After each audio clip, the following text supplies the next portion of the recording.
Good morning, and a warm welcome to your show, Sunny Mornings, Venice Beach.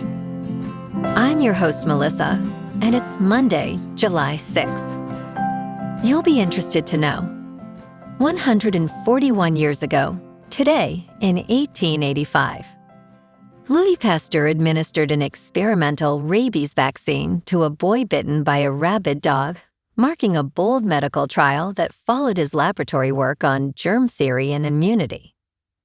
The successful treatment represented a milestone in preventive medicine and established the concept of vaccination as a life-saving public health tool. So now you know. And now, it's time for the Surf Report.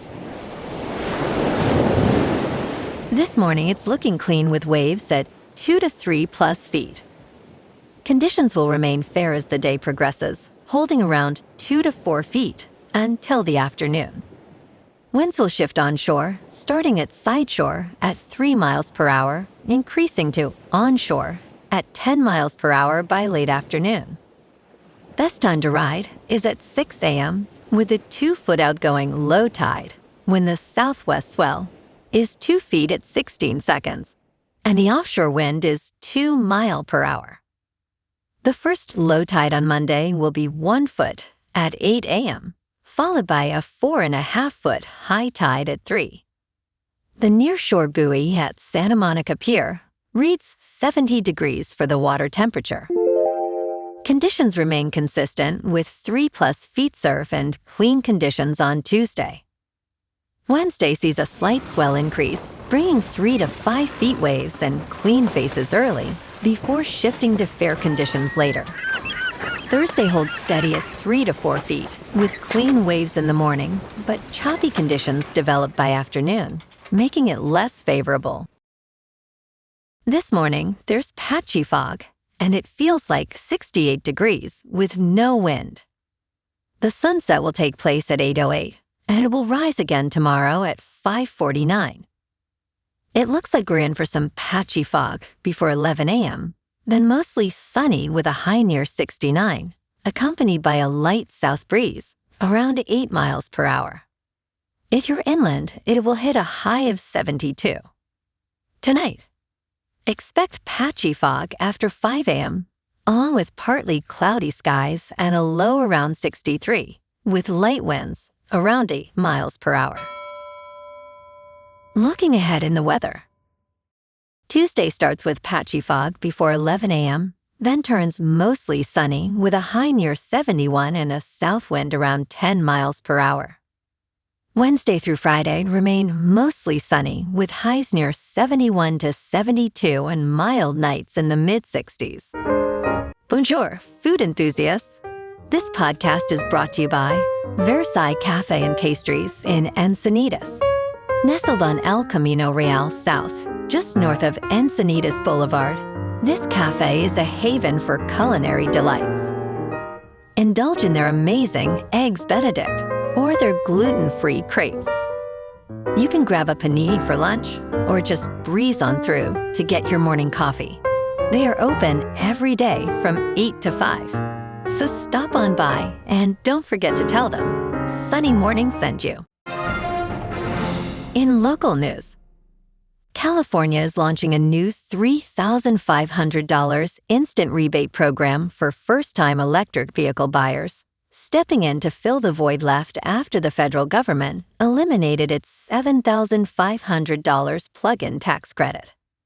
Governor Gavin Newsom and state legislative leaders have agreed on a budget deal that allocates $135 million toward this new electric vehicle incentive program.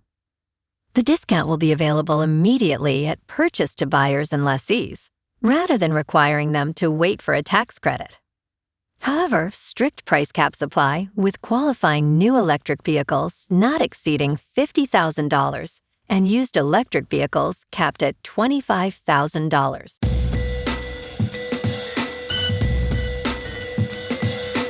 Now on to sports. England midfielder Jordan Henderson suffered a really bad wrist injury while celebrating his side's dramatic World Cup last 16 win over Mexico, manager Thomas Tuchel said.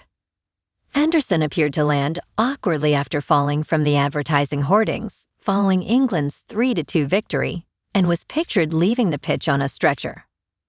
The 36-year-old Brentford midfielder's World Cup has been limited to a 6-minute appearance at the end of England's Group L win over Panama. "It looks really bad," said England manager Thomas Tuchel on BBC One after his side's win. "The doctor told me he is in hospital." In local sports, the Dodgers are looking to bounce back tonight at Dodger Stadium. After dropping yesterday's finale to San Diego 5-2, LA hosts the Colorado Rockies at 7:10 to open a 3-game set. Eric Lauer takes the mound against Kyle Freeland in a matchup between two crafty left-handers. The Boys in Blue won 3 of 4 against the Padres and sit at 59-32 heading into tonight. Dodger Stadium's dimensions favor left-handed pitchers, and Lauer should have the edge on the mound. Colorado's coming off a rough stretch and walks into one of the toughest environments in baseball. First pitch at 7:10. Meanwhile, there's serious buzz building around a potential Aaron Donald reunion. After the Rams acquired Myles Garrett, chatter emerged that the legendary defensive tackle could come out of a 2-year retirement. Donald himself reacted Friday with a wide eyes emoji when social media highlighted the possibility of pairing him with Garrett. There's a growing sense within the organization that a Donald return will happen later this offseason. He and Sean McVay have stayed in communication since his retirement after the 2023 season. Training camp doesn't report until July 25th, so there's still time for a decision. If it happens, LA would have 2 defensive superstars on the same line heading into 2026. In top news, 7 countries in the Organization of the Petroleum Exporting Countries and its allies plan to increase their oil outputs modestly next month, bringing more oil online as fuel prices have fallen to levels not seen since before the United States and Israel's war with Iran. On Sunday, OPEC Plus announced that these countries would expand oil production by a combined total of 188,000 barrels per day in August. The participating countries are Saudi Arabia, Russia, Iraq, Kuwait, Kazakhstan, Algeria, and Oman.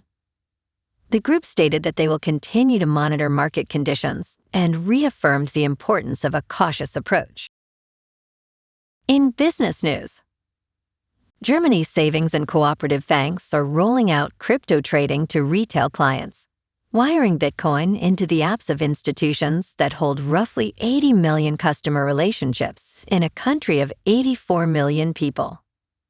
The Sparkassen serve about 50 million customers, and the cooperative banks another 30 million. Both groups dismissed the asset class as too risky just 4 years ago. According to Bloomberg, both groups are building in-house services rather than steering clients to outside exchanges. Easy Bank's main crypto platform already runs inside the VR banking app, offering Bitcoin, Ethereum, Litecoin, and Cardano. DecaBank is building an equivalent product for roughly 340 savings banks, with a phased launch later this year. In crypto movement, Bitcoin is up 6% over the weekend to about $63,000. Ethereum is up 15% to just under $1,800. And XRP is up 11% to $1.14. Moving on to a more local vibe. In our community spotlight on health and wellness, we are working with a national Pilates studio to bring you some free classes, so listen up.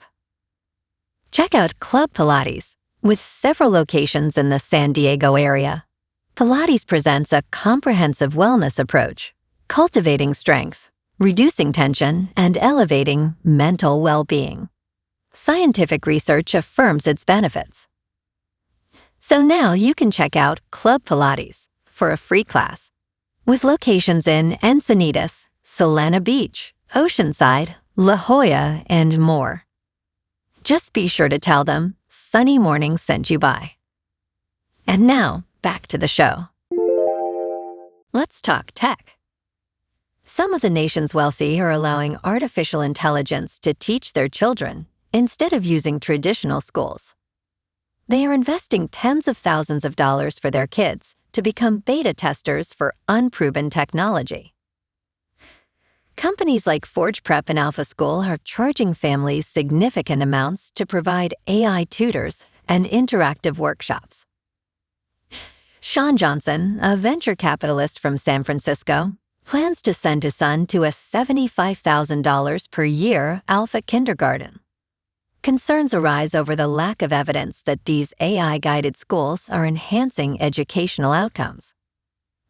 Additionally, the exclusion of hot-button social issues from the curriculum raises important questions. And in entertainment news, Idiocracy is the film that best captures the American experience, say readers of the New York Times. When asked to choose the best American film ever made, many cinephiles might select The Godfather. However, when the question shifts to which film most definitively captures the American experience, The Godfather ranks second. The New York Times recently posed this question on the country's 250th anniversary, and 3,000 respondents most frequently mentioned the lesser-known 2006 film Idiocracy. This science fiction film envisions the United States as an anti-intellectual dystopia, featuring Terry Crews as President Dwayne Elizondo Mountain Dew Camacho. According to the Times, some commenters expressed sadness over their choice, connecting it to their feelings about the country today, with several describing it as a documentary. The wrestling connection gained relevance when former President Trump hosted a mixed martial arts fight at the White House last month. Former Representative Adam Kinzinger remarked on X, saying, "If anyone defends Trump saying there will be a mixed martial arts fight on the White House lawn, never listen to them again." He compared it to idiocracy with an equally foolish president. Meanwhile, The Godfather remains in second place.